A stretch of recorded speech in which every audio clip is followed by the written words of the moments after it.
વર્ષ 2026-27ના બજેટ અંગે વાત કરવા માટે જોડાયા છે પ્રદીપ જૈન, તેમની સાથે વાત કરીશું. પ્રદીપભાઈ, ટેક્સ એક સૌથી મોટી ચેલેન્જ દરેક માટે હોય છે કે બહુ અઘરું હોય છે અને કઈ રીતે ફાઇલ કરવી તકલીફ હોય છે. આ વખતના બજેટમાં જે સિમ્પ્લિફિકેશન આવ્યા છે એને કઈ રીતે જોવા છે?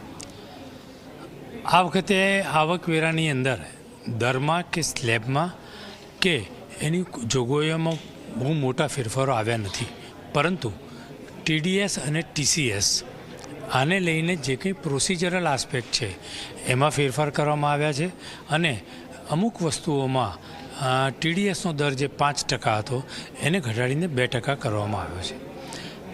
ખાસ કરીને TCS એ સ્ક્રેપની અંદર કે તેંદૂરના જે પત્તા આવે છે એની અંદર 5%થી ઘટાડીને 2% કરવામાં આવે છે.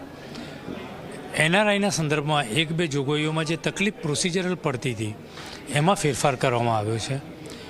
NRI વ્યક્તિ જ્યારે અહીંયા કોઈક પ્રોપર્ટી વેચે કે ખરીદે તો એને TDS ભરવાનો આવતો હતો અને એને સ્પેશિયલ TDS નંબર લેવો પડતો હતો અથવા હાયર રેટ ઉપર એને TDS કાપવો પડતો.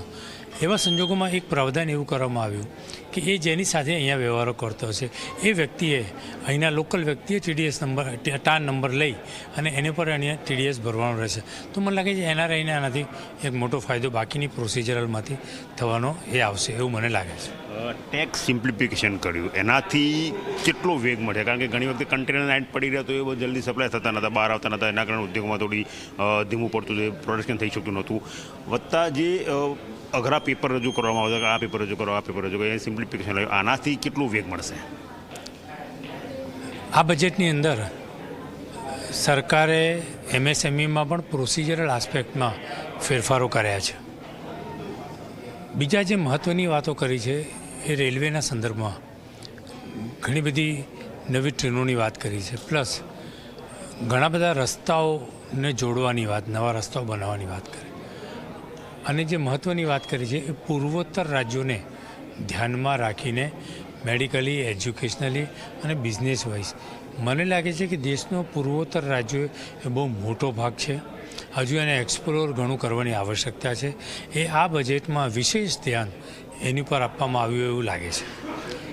ગુજરાતની વાત કરીએ તો ગુજરાત હવે મેડિકલની સાથે સાથે આયુર્વેદની અંદર પણ એ હબ થતું જાય છે અને આયુર્વેદ યુનિવર્સિટી અને આયુર્વેદને હબ બનાવવા માટે જામનગરને ઉલ્લેખ કરવામાં આવ્યો છે અને સિલેક્ટ કરવામાં આવ્યું છે.